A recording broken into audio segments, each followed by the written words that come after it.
Olá pessoal, aqui é a professora Sandra. Hoje eu vou conversar com vocês sobre o exame de eletroencefalograma. O surgimento do eletroencefalograma, ele aconteceu há quase 100 anos atrás. Foi um psiquiatra alemão, né, em 1929, que descobriu, através de pesquisas, era também um cientista, né, que era possível fazer o registro das correntes elétricas cerebrais, né, que o cérebro produz, que o cérebro humano produz. E era possível fazer esse registro no papel. E isso deu início ao estudo da neurofisiologia. Então, começou a se ver, né, que as ondas, o estado, né, de ondas elétricas, a emissão das ondas elétricas cerebrais, ela se alterava durante o sono, um sono leve, um sono mais profundo, durante a vigília, na hipóxia, que é na privação de oxigênio, ou em anestesias, em pacientes que eram anestesiados, e até mesmo em estados epiléticos. Havia uma alteração abrupta nas ondas elétricas cerebrais. Então, esse é o Hans Berger, né? E esse é o aparato que, assim, onde ele construiu, e começou a correr os primeiros registros, né, das ondas elétricas cerebrais. Hoje a coisa é toda computadorizada, né, o registro é feito de uma forma mais sofisticada. Mas foi aí que começou tudo. E eletroencefalograma, a sigla é EEG, tá? Eu vou estar usando essa sigla ao longo dos slides, tá? Então, vamos entender de onde vem essa eletricidade cerebral, né? Vocês certamente já tiveram em anatomia ou fisiologia sobre o sistema nervoso, né? A composição da célula nervosa. Ela é diferenciada, né? O seu corpo, ele tem essa forma estrelada com dendritos, aí tem o prolongamento, os dendritos dão essa forma estrelada, né? Tem o prolongamento desse corpo, que é composto de uma capa de mielina, que tem é uma estrutura lipídica que faz com que o estímulo passe de forma saltatória, né? Isso favorece a rapidez, né? Com que o estímulo elétrico cerebral, então todo estímulo, né? Estímulo de qualquer ordem pela célula nervosa é transmitido para outra célula. E, finalmente, o terminal axonal. Então, a eletricidade vem exatamente daí. Então, entre um axônio e um dendrito, a gente tem a fenda pré-sináptica, né? E é nessa fenda que ocorre a liberação do neurotransmissor, né? Dessas substâncias neuroquímicas do terminal axonal e são captadas pelo dendrito e assim passa de uma para outra sucessivamente.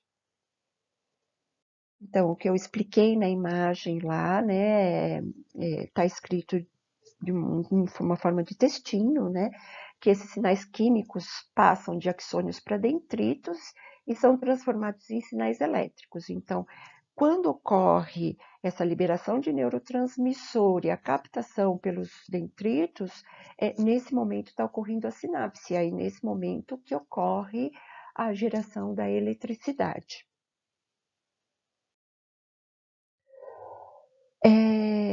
A gente tem, o encéfalo o sistema nervoso, ele é bastante complexo, né, de uma forma geral, assim, temos o córtex cerebral, né, da parte mais superficial, né, da massa cinzenta e depois a massa branca, enfim, mas o córtex cerebral é onde a gente tem as principais informações, né, sensitivas de memória, de aprendizado, pensamentos, decisões, emoções, enfim. As regiões anatômicas, né, do encéfalo, a gente tem a região frontal, a parte temporal, a parietal e occipital que fica lá atrás, né? E regiões funcionais, cada uma está numa determinada região. Então, tem a parte motora, visual, sensitiva, auditiva, olfativa. Não vou detalhar isso, porque isso pertence realmente às aulas de esse detalhamento de fisiologia e anatomia. Então, eu vou me deter em algumas coisas, assim, só para a gente relembrar, né? E a gente vai manter mais o foco no exame mesmo. O cérebro, propriamente dito, ele corresponde de 2 a 3% do peso corporal. Então, ele tem lá sua importância, né, na composição do peso. E ele recebe cerca de 15% do débito cardíaco, isso não é pouca coisa. Mas assim, é o cérebro que nos move, né? A hora que acabou o cérebro, o coração pode continuar batendo, mas é uma questão de horas, né? De pouquíssimo tempo. Né? Então, o cérebro é a nossa. É, é, a nossa, é o que nos move, né? O que nos mantém aqui. Então, ele realmente precisa de energia, de oxigênio. Então, 15% do débito cardíaco, aproximadamente, vai só para o tecido cerebral. Né? E ele consome por volta de 20% de oxigênio, por isso que em estados de hipóxia, o primeiro órgão a sofrer é o cérebro mesmo, o primeiro sistema, né? Porque os neurônios, diferente das outras células do nosso corpo, que conseguem funcionar no metabolismo anaeróbico também por pouco tempo, mas conseguem, o neurônio não é incapaz disso. Então, a privação de oxigênio já leva a um colapso mesmo do sistema nervoso, né? São as artérias carótidas, né, que levam 80% desse fluxo, desse sangue arterial para o cérebro, e as artérias vertebrais aproximadamente 20%. Então, vamos agora falar do eletroencefalograma propriamente dito. Né? Então, para se realizar um eletroencefalograma, tem que ser fixados eletrodos, né? Um gel condutor, e esse eletrodo tem que ser fixado no couro cabeludo. Né? Então, a gente vai explicar como que isso funciona. E cada eletrodo tem ele recebe um nome, ele tem um nome, uma derivação, né?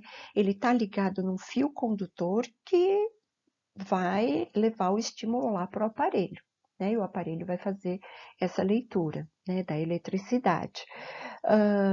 Como a atividade, embora exista atividade elétrica cerebral, mas ela é muito pequena, é muito baixa. Então, o que precisa é de um amplificador, né? E esse aparelho já tem, né? Faz parte de todo esse aparato do eletroencefalograma, esse amplificador eletrônico que aumenta em milhares de vezes a amplitude do sinal elétrico cerebral, que realmente é muito fraquinha, né? São microvolts. Mas aí, graças a esse amplificador, o aparelho consegue captar e fazer o registro dessas ondas no papel. Então, isso aqui é só um desenho, um esquemático para representar, né, como seria esse amplificador de sinais, que é essa anteninhazinha aqui de ETzinho aqui que a gente vê, parece, né? Então, é uma representação só, tá? De um desenho de como a necessidade de ter esse amplificador, e os aparelhos têm, né? Que não é exatamente assim, mas eles têm, e é esse amplificador que transformaria esses sinais é, é, ampliados, né? Para a captação do aparelho. Gente, aqui, olha, não, aqui é um exemplo, né? Aqui, na verdade, são todas as derivações. Isso que vocês estão vendo, FP1, eletrodo frontopolar esquerdo, FP2, eletrodo frontopolar direito e assim por diante, não vou ficar lendo todos, seriam a nomenclatura dos eletrodos de acordo com a posição deles no couro cabeludo. Então, cada um tem uma posição específica e precisa. Precisa. Esse posicionamento ele não é feito de forma aleatória ou mais ou menos. Esse posicionamento ele é delimitado com fita métrica. Tem um videozinho, um link de um videozinho de 5 minutos que eu disponibilizei no Classroom, que é importante que vocês acessem para ter uma ideia de como é feita essa medida, tá bom, dos pontos da região frontal até occipital, é, é, como é feita essa medida para saber a posição exata de cada eletrodo. Tá? Então, aqui, se eu não me engano, são os 22 eletrodos que estão elencados aqui. E não se preocupem, vocês não precisam memorizar isso de forma alguma, tá? É só para vocês terem uma ideia, que é um exame que, assim, exige precisão na colocação dos eletrodos, senão não vai dar as respostas adequadas, tá? E, assim, sempre se usa todos esses eletrodos? Não. Por isso que tem esse quadrinho aqui em azul, chamando a atenção para uma coisa, que a pessoa que vai realizar o exame, o técnico, o enfermeiro, seja lá quem for, ele tem que estar atento ao tipo de exame escolhido para o paciente, porque cada aparelho tem um determinado número de eletrodos. Tem alguns exames que só se usam 16 eletrodos, 13 eletrodos, 9 eletrodos, enfim, depende. Então, depende do aparelho e depende do tipo de exame usado, ok?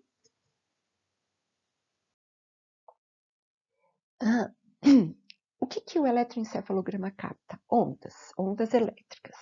A gente tem 4 principais ondas que refletem a atividade cerebral: a onda alfa, beta, teta e delta. A onda Eu vou começar pela beta, embora esteja alfa, né? Que seguindo o alfabeto grego, né? A alfa seria a primeira. Mas vou começar falando da beta. A beta é essa onda que a gente está nesse momento. Eu tô, vocês estão. É a onda de vigília, né? Quando estamos alertas, acordados, fazendo nossas atividades diárias, como nesse momento aqui, né? E ela tem de 13 a 30 Hz, né? Uma amplitude menor que 50 microvolts. Ah, eu preciso decorar isso, Pro? Não precisa memorizar isso. Mas só entenda uma coisa, né? A onda beta é a onda da vigília. Sem memorizar, mas só prestando atenção nesse momento aqui, né, desses valores que estão colocados aqui, olha. 13 a 30. Vamos para onda alfa, 8 a 12. É menos, não é? É menos hertz, né? Então, a onda alfa, ela já é uma onda que a gente vê nos trabalhos, assim, nos artigos descritos como uma onda de atenção plena ou de meditação. Porque, assim, se você vamos supor que você esteja, quer ver, eu vou falar uma coisa para vocês terem uma ideia do que seria uma atenção plena, né? Não necessariamente eu preciso estar meditando, aquela meditação clássica que a gente conhece, de olhos fechados e tal. Mas atenção plena, eu sento para tomar meu café da manhã. Aí eu tô tomando meu café, o pão, sei lá, e tô lá olhando o celular. Minha atenção tá plena para o café da manhã? Não, não tá. Não tá. O que é uma atenção plena? É quando eu sento, por exemplo, estou dando um exemplo, para tomar o café da manhã e eu realmente sinto a temperatura, o gosto, o sabor, o, o aroma daquilo. Então, eu realmente estou com a minha atenção 100% voltada para aquilo. Então, quando eu mantenho uma atenção plena, eu fico num estado um pouco mais tranquilo, mais calmo, né? De uma certa forma, até um estado meditativo, porque o meu foco está 100% naquela ação que eu estou fazendo. Eu não estou dividindo minha atenção em várias coisas ao mesmo tempo, tá? As ondas teta é aquela onde a gente está com sono leve. Também nos artigos eles colocam assim, sono leve ou sono REM, né? Rapid Eyes Movement, né? Movimentos rápidos dos olhos. E as ondas delta é aquela do sono mais profundo, no entanto que a gente vê, olha, menor que 4 Hz. Então, é uma atividade cerebral bem pequenininha. Bom, quando se indica fazer um eletroencefalograma? Suspeita de alterações de atividade elétrica cerebral. A pessoa teve uma crise convulsiva. Bom, isso, ter uma crise convulsiva não é normal, né?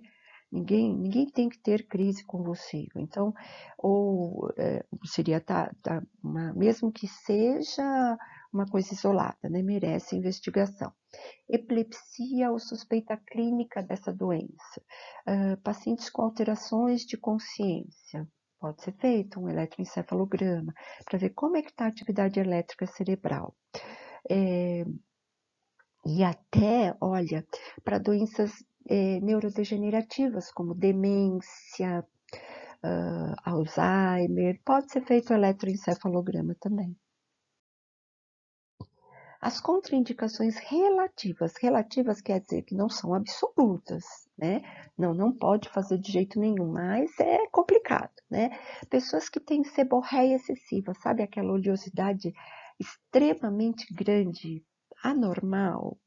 Ah, minha raiz é oleosa, não, mas aquela seborréia excessiva, né? Isso prejudica a adesão do eletrodo e a captação, né? A seborréia prejudicaria isso. Infecção de pele ou couro cabeludo, a pessoa está com várias feridas por algum motivo no couro cabeludo. Pediculose, não, tem que tratar a pediculose antes, né, que é o piolho, né, então o tratamento é simples, relativamente rápido, aí faria o eletroencefalograma.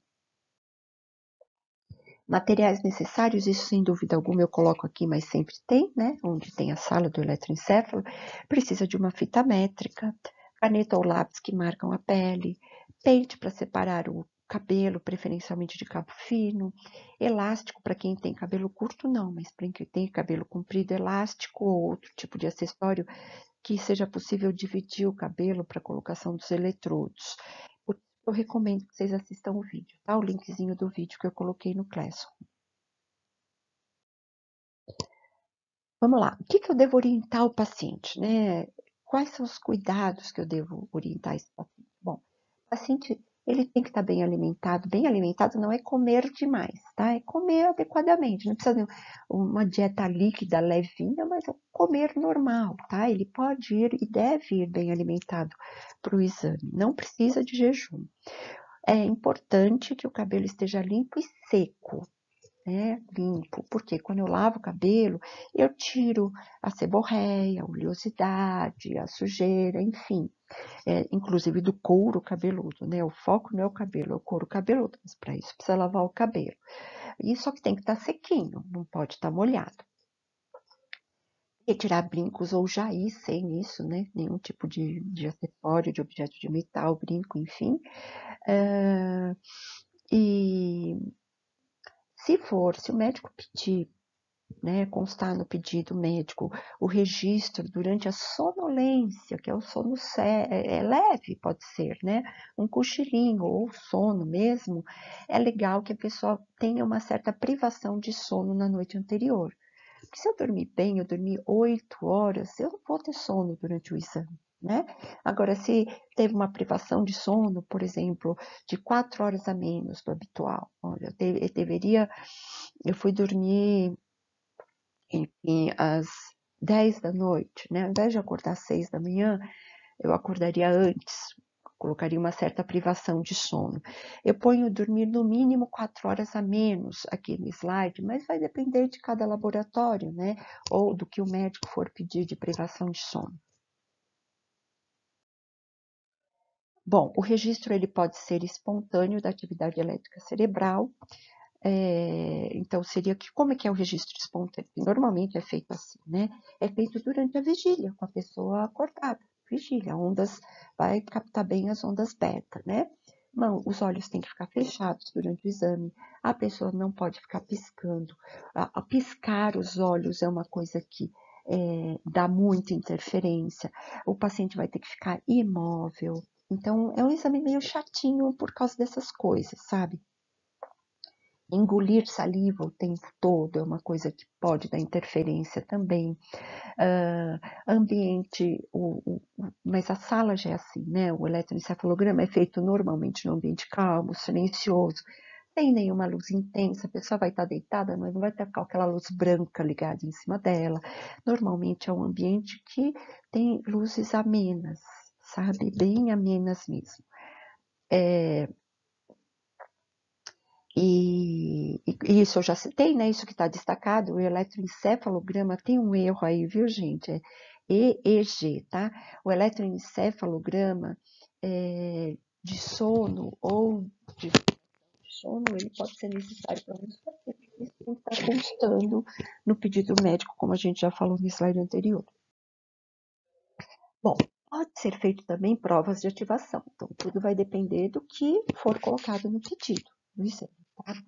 O que são provas de ativação? É quando a gente estimula o cérebro a ter descargas elétricas mais intensas. Então, a gente provoca o cérebro para isso. Então, tem duas formas clássicas, né? Que é a hiperpneia voluntária e a fotoestimulação. Então, na hiperpneia voluntária, eu peço que o paciente realize inspirações profundas, de grande amplitude e rápidas, né, forçadas, rápidas, por 3 a 4 minutos, por exemplo, ou menos, dependendo do protocolo do laboratório. Né? Então, por exemplo, seria respirar assim, olha. Respirar 3 a 4 minutos assim é até muito, né? Às vezes até o paciente não aguenta. Então, essa hiperpneia voluntária faria o quê? Diminuiria o nível de CO2, né? E no cerebral, né? Na corrente sanguínea de um modo geral, inclusive cerebral, isso muda a atividade elétrica cerebral. Né? E outra forma de ativação é a fotoestimulação intermitente.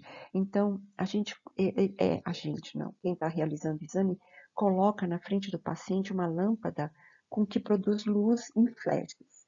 Isso gera um revertério, né, na atividade elétrica cerebral, o cérebro fica muito hiperestimulado.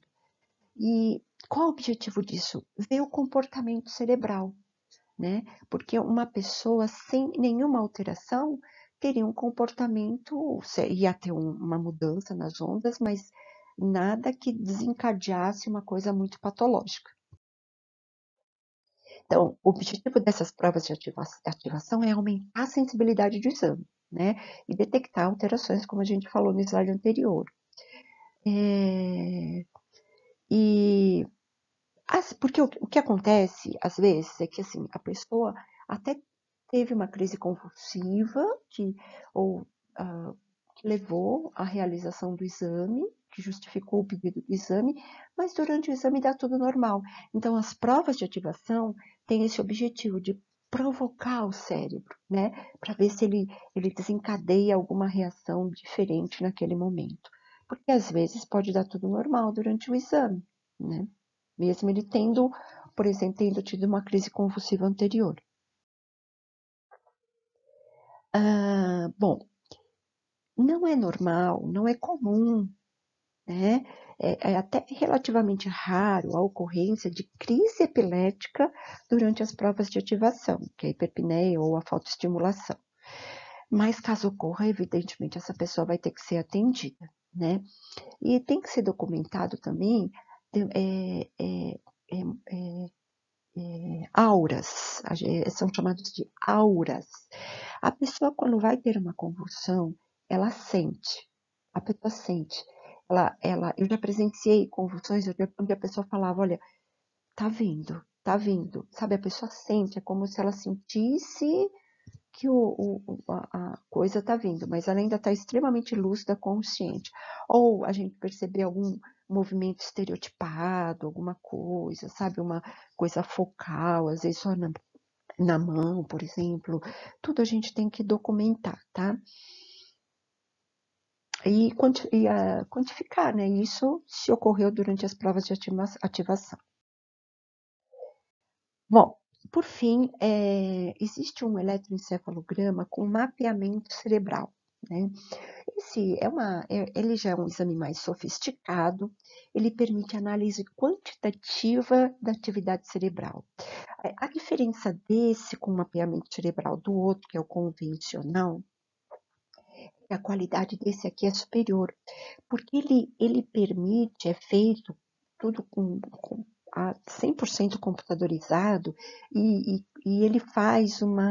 ele localiza com precisão as descargas elétricas.